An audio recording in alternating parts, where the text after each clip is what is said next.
semangat, salam sehat untuk kita semua. Selamat bertemu kembali dalam channel YouTube Bapak sendiri, yaitu Giro Sihombing. Hari ini kita akan membahas tentang gegel induksi. Nah, sebelumnya gegel induksi yang sudah kita bahas tentang gegel induksi oleh hukum Faraday. Hari ini langsung masuk gegel induksi pada kumparan yang secara matematis bentuknya hampir sama dengan hukum Faraday, minus L perubahan kuat arus itu sendiri terhadap waktu. Ini berlaku jika I mengandung fungsi waktu T. Misal I sama dengan 2T kuadrat tambah 3A. Ada T-nya di dalam. Jadi kalau dia tidak berubah terhadap waktu, bisa menjadi minus L dI delta I per delta T. Ini berlaku jika kuat arus tidak berubah terhadap waktu atau konstan. Sementara yang paling atas ini berlaku jika I mengandung fungsi waktu T. Itulah perbedaannya. Nah, kalau kita samakan dengan gegel induksi pada hukum Faraday, sehingga diperoleh sebagai berikut. Hukum Faraday membuat gegel induksi sama dengan minus N delta flux per delta T. Nah, datang tadi pada kumparan minus L delta I per delta T. Lihat, kita samakan coba. Karena mereka sama-sama gegel induksi, maka hasil akhir N kali delta flux per delta T akan sama dengan L delta I per delta T. Bis. Nah, kita ambillah delta fluxnya itu satu aja, maka N delta flux kali L dikali dengan I, sehingga L sama dengan N kali flux per I. Apa itu? Kumparan itu kan berupa solenoida, maka boleh diganti N ini B kali A dari flux per I. Pada solenoida di pusat kumparan B-nya mu 0 kali I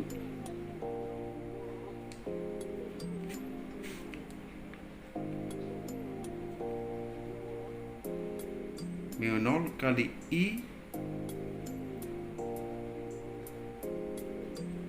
kali dengan N per 2L. Maaf, per L ya. Dikali dengan A. Jadi B yang inilah dia semua. Maka kita lihat. Diperolehlah L sama dengan, duluan kita buat mu 0 N kuadrat dikali dengan A per L. Lalu kemana I-nya, Pak? Ya, lihat di sini, kembali ke bawah. Yang ini kan dibagi lagi dengan I yang besar. Nah, jadi ini boleh kita geser. Jadi di sini. Nah, lihat. I yang ini kan mati. Maka tinggal mu 0 N kali N kuadrat kali A per L. Itulah dia. Nah, ini apa namanya? Induktansi diri kumparan. Satuannya nanti Henry tidak ya. Nah, sekarang coba kumparan atau generator itu ada energinya, energi kumparan atau energi yang tersimpan pada solenoida. Nah, besarnya itu W sama dengan setengah L dikali I pangkat 2. Apa itu L? Itu sudah tadi, tinggal hanya W energi solenoida, satuannya dalam joule. Nah, bagian kedua kita akan bahas tentang transformator. Transformator sering disingkat dengan trafo. Apa itu transformator atau trafo? Alat untuk menaikkan dan menurunkan tegangan listrik AC, arus bolak-balik maksudnya. Nah, sehingga trafo, karena dia bisa menaikkan dan bisa menurunkan, maka ada dua di SMP itu, trafo step down, trafo step up. Kalau dia menaikkan, itu namanya disebut trafo step up. Kalau dia menurunkan, trafo step down. Nah, persamaan umum pada trafo langsung saja Bapak kasih tahu, NP per NS sama dengan VP per VS, tetapi untuk arus dia berbanding terbalik. Nah, apa itu N?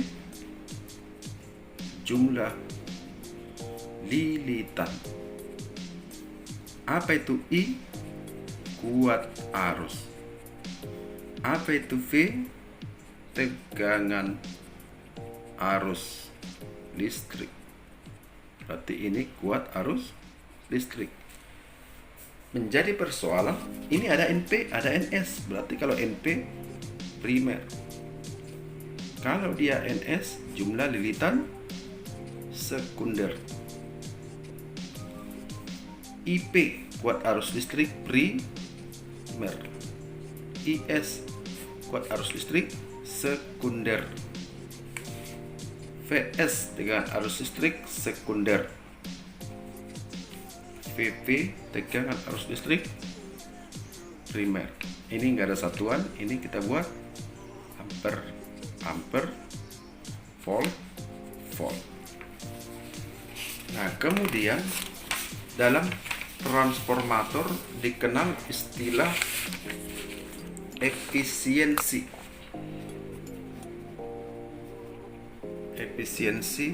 trafo, yaitu simbolnya N seperti ini. Apa itu? Perbandingan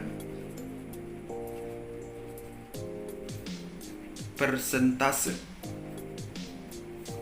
daya yang dihasilkan dengan daya yang diterima. Maka jadinya biasa yang dihasilkan itu keluaran berarti POUT per PIN kali dengan 100%. Jangan lupa P sama dengan V kali I dari bab sebelumnya. Maka P out itu sering disebut dengan P sekunder, sedangkan P in disebut dengan P primer. Besarnya ini daya sekunder, ini tadi daya primer. Satuannya jangan lupa ya nak, watt. Berarti P kita pisahkan, ini VP kali IP, ini VS dikali dengan IS. Sebagai contoh, di dalam bukumu kamu lihat